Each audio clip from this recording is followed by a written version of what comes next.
পিনাকি ভট্টাচার্য একজন নির্ভীক, সাহসী ও বিচক্ষণ বুদ্ধিজীবী। বন্যা নিয়ে উনি কি বলে চলুন শুনে আসি। 1993 সালের পর প্রথম ত্রিপুরার ডুম্বুর জলবিদ্যুৎ প্রকল্পের বাঁধ খুলে দিছে ইন্ডিয়া, আর তার সাথে খুলে দিছে গজলডোবা বাঁধ।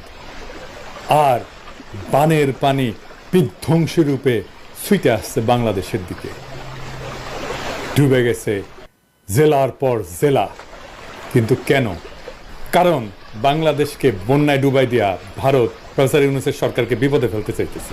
একই সাথে বাংলাদেশের ছাত্র জনতা দিল্লিদাসী হাসিনাকে জয় বাংলা করে দিছে, তার মানে ইন্ডিয়ারে আউট করে দিছে। এইটা সফল করায় ভারত তার প্রতিহিংসা চরিতার্থ করতেছে। ভারত আর হাসিনা আমাদের যে কোনো বৈধ লড়াইকে জঙ্গি, জামাত, ট্যাগ দিয়া ডিলেজিটিমাইজ করত। এখন কোনো কিছু করতে না পেয়ে পাগল হয়ে গেছে। হাসিনার পতনের সাথে ইন্ডিয়া আউটের সাথে কেমনে এই বাঁধ খুলে দেওয়া জড়িত, আসেন সেটা আমরা দেখি।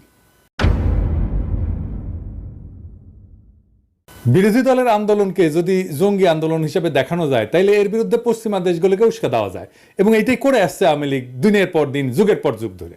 ভারতের কপাল খারাপ, সেই সুযোগ পাওয়ার আগেই খুনি হাসিনা প্রাণ নিয়ে পলাই গেছে ইন্ডিয়া।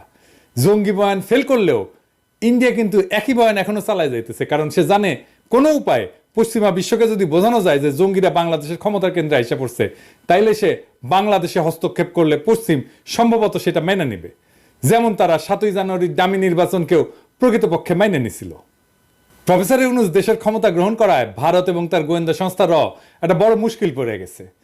তারা তাকে জঙ্গি বইলা দুনিয়াতে প্রোপাগান্ডা করতে পারতেছে না। প্রফেসর ইউনূস জঙ্গি এই কথাটা স্বয়ং মোদী নিজেও বিশ্বাস করতে পারবে না। সুতরাং তারা নামছে এমন এক কাজে যেন প্রফেসর ইউনূসের সরকারকে ক্রমাগত বিপদে ফেলা যায়, এবং তারা এই কাজ করে যাবে, দিনের পর দিন করবে, একটার পর একটা করে যাবে। এই বন্যায় ব্যাপক ক্ষয়ক্ষতি হবে, ফসল ডুবে গেছে, খামার ধ্বংস হয়েছে, গবাদি পশু মারা গেছে, প্রচন্ড খাদ্যাভাব দেখা দেবে, মানুষজনকে সরাইতে হবে, এবং পুরা প্রশাসন, পুরা সরকার এই বন্যার ধকল সামলানোর কাজে ব্যস্ত হয়ে যাবে। এই অর্থনৈতিক ধাক্কা সামলানো খুব কঠিন হয়ে যাবে। তার মধ্যে তো হাসিনা দেশকে পুরোটা ফোপড়া বানাই দিছে। এখন তাদের একটাই মিশন, তা হইল প্রফেসর ইউনূসের সরকারকে যেভাবে পারে বেকায়দা ফেলা। এই বাঁধ খুলে ডুবায় দেওয়া তারই একটা পদক্ষেপ। এই বন্যা পরিকল্পিত বন্যা, এটা কোনো প্রাকৃতিক দুর্যোগ না। কোনো সতর্কতা ছাড়া একবারে বাঁধ খুইলা জনপদের পর জনপদ ডুবাই দিছে। আইন অনুসারে